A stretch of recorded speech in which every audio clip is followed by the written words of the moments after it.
এগুলো আসলে কি যদি আপনারা বলতে পারেন তাহলে বুঝবো যে আপনারা আসলে ট্যালেন্ট।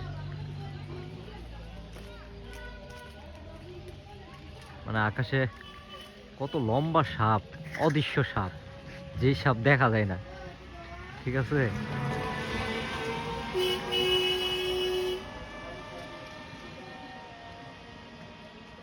ওরে বাবা রে, কি ভয়ঙ্কর রে, কি সাপ রে এটা।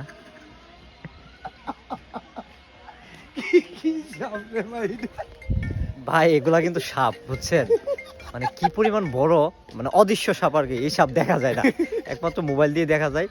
আপনারা যদি দেখেন যে আসলে কত বড় সাপ, দেখছেন, এই যে এই যে এই যে এই যে, ও বুক, কি বড় সাপ। আপনারা যদি একটা লক্ষ্য করেন যে আসলে এই কালো কালো জিনিসগুলো আসলে কি, মানে এগুলো কিন্তু আপনি সাধারণত গেস করতে পারবেন না যে আসলে এগুলো কি, কিন্তু আমি আপনাদের বলে দিই এগুলো হচ্ছে মূলত মশা, ঠিক আছে। কি বলতে, এগুলো কি? মশা মশা। এগুলো কিন্তু আসলে মশা, মানে ওরা একটা দল বাঁধছে, ঠিক আছে। মানে যদিও ক্যামেরা তো এরকম স্পষ্ট বোঝা যায় না, কিন্তু আসলে এগুলো হচ্ছে একটা মশা, মশার দল। কি পরিমাণ আছে